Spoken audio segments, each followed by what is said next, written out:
अच्छा सिला दिया तूने मेरे प्यार का। जी हाँ, शाहिद अफरीदी की कंट्रोवर्शियल किताब द गेम चेंजर का एक और पन्ना यही बयां करता है कि उनका भारत के लिए बहुत प्यार था, लेकिन भारत ने उनको वैसा सिला नहीं दिया।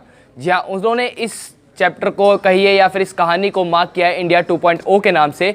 जी हाँ, शाहिद अफरीदी ने बताया कि कैसे जब वो इंडिया आते थे तो उनको वैसा आदर सत्कार नहीं मिलता था जैसा उन्होंने इंडिया वालों को दिया था जब वो इंडिया के टूर में आए थे। उन्होंने यहाँ तक कि ये भी कहा कि जितनी बार इंडिया पाकिस्तान में टूर करने आया था उस वक्त उनको बहुत प्यार और बहुत स्नेह दिया गया था। एटलीस्ट जिस मैच में वो खेले थे वो मैच इंडियन खिलाड़ी कभी नहीं भूल पाएंगे।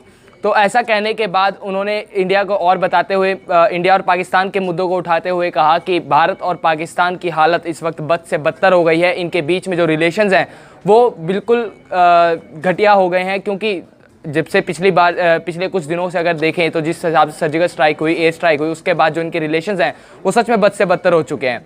अच्छा, इससे पहले कि मैं आगे बढ़ूँ उससे पहले एक चीज़ बताऊंगा। जैसे कई लोग होते हैं कि वो कहते हैं मैं उस बारे में कुछ नहीं कहूँगा, लेकिन फिर भी घुमा फिरा के उसी मुद्दे को उखाड़ते हैं। जी, ऐसा ही कुछ शाहिद अफरीदी ने अपने इस चैप्टर में किया है, क्योंकि उन्होंने पहले कहा कि मैं पॉलिटिक्स के ऊपर या डिप्लोमेसी के ऊपर या फिर प्रॉक्सी वॉर के ऊपर कुछ नहीं बोलने जा रहा हूँ, मैं जस्ट जेन्युइन सी बात कह रहा हूँ। फिर जेन्युइन सी बात करते करते उन्होंने नरेंद्र मोदी सरकार को भी लपेटे में लिया और उन्होंने कहा कि एक वक्त था जब बाल ठाकरे की शिवसेना उनको धमकियां दे दिया करती थी, लेकिन जब से नरेंद्र मोदी सरकार पावर में आई है, उनके पावर में आने के बाद उनकी जो पॉलिसी है, हिंदुत्व की पॉलिसी है, उसके कारण वो बाल ठाकरे और शिवसेना उनके सामने पीली पड़ गई है।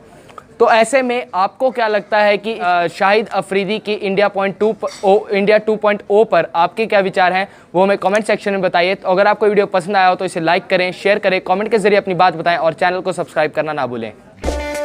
इन खबर चैनल को सब्सक्राइब करें और बेल आइकन दबाना ना भूलें।